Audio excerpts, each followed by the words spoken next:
Hello అండి, ఈరోజు మన ఛానల్లో simple and tasty restaurant style chicken curry ఎలా ప్రిపేర్ చేసుకోవాలో చూపిస్తున్నాను. ఇది చాలా సింపుల్ వే అండి.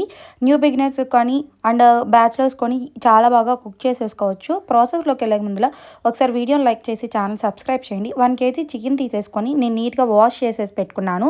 పెద్ద సైజు 2 ఆనియన్స్ని కట్ చేసి పెట్టుకున్నాను. ఒక 3 టమోటాస్ అండ్ పచ్చిమిర్చి పొడవుగా కట్ చేసి పెట్టుకొని కరివేపాకు కూడా పెట్టుకున్నాను అనమాట. ఇప్పుడు నేను ప్యాన్ తీసేసుకొని ఆయిల్ యాడ్ చేసుకుని జస్ట్ నేను జీలకర్ర యాడ్ చేసేసాను. అందులో ఆయిల్ హీట్ అయ్యి జీలకర్ర ఫ్రై అయిన తర్వాత నేను ముందుగా కట్ చేసి పెట్టుకున్న ఆనియన్స్ని కూడా బాగా ఫ్రై చేసేసుకున్నాను. ఆనియన్స్ అనేది బాగా ఫ్రై చేసుకోవడం వల్ల మనకి ఆ ఫ్లేవర్ అనేది రిలీజ్ అయ్యి కర్రీ అనేది టేస్ట్గా ఉంటుందన్నమాట. కొంచెం సాల్ట్ యాడ్ చేసేసాను. ఆనియన్స్ మనకి కుక్ అవుతుంది కదా, ఫ్రై చేసేసుకున్నాను నేను బాగా. సాల్ట్ అండ్ పసుపు యాడ్ చేసేసుకొని ఆనియన్స్ 60% ఫ్రై అయిన తర్వాత నేను అప్పుడు టమోటాలు అనేది యాడ్ చేసేసుకున్నాను.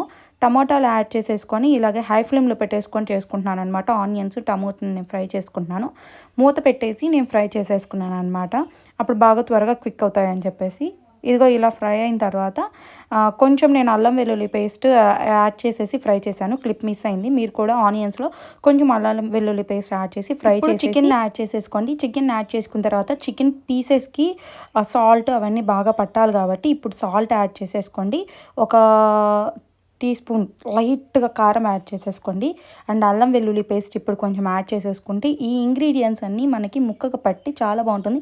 చాలామంది చేసే మిస్టేక్ ఏంటంటే పీసెస్ని యాడ్ చేసేసి సాల్ట్, కారం, అల్లం వెల్లుల్లి పేస్ట్ అవి యాడ్ చేయకుండా లాస్ట్లో యాడ్ చేసేస్తారు. అప్పుడు ఏమవుతుందంటే పీస్ కుక్ అవుతుంది కానీ మనం వేసే ఇంగ్రీడియంట్స్ అనేవి పీస్కి పట్టదు, తినేటప్పుడు అంత టేస్ట్గా అనిపించదు అనమాట. నేను ఫ్రెష్గా రుబ్బుకున్న అల్లం వెల్లుల్లి పేస్ట్ అండ్ ఫ్రెష్గా చేసుకున్న ధనియాల పొడి అండ్ ఇది ఎండు కొబ్బరి పొడి అండి. అది కూడా మీరు కావాలంటే అల్లం వెల్లుల్లి పేస్ట్ యాడ్ చేసి మిక్స్ పట్టుకునేటప్పుడు కొంచెం కొబ్బరి కూడా యాడ్ చేసేసి పట్టుకోవచ్చు. నా దగ్గర విడిగా ఉంది, నేను విడిగా వేసేసాను అనమాట. సో కొంచెం ఇప్పుడు టేస్ట్కి సరిపడే ఉప్పు, కారం అన్ని ఇంగ్రీడియంట్స్ని యాడ్ చేశాను. నేనైతే వాటర్ ఏమి యాడ్ చేయలేదండి. ఇది చికెన్లో వాటరే.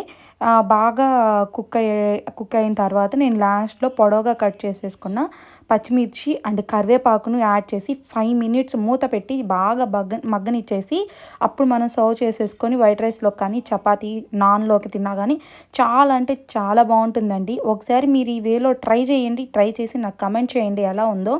వీడియోని లైక్ చేసి ఛానల్ సబ్స్క్రైబ్ చేసి మీరు సపోర్ట్ చేయండి. అండ్ నెక్స్ట్ మీకు ఎటువంటి రెసిపీ వీడియోస్ కావాలో కూడా కమెంట్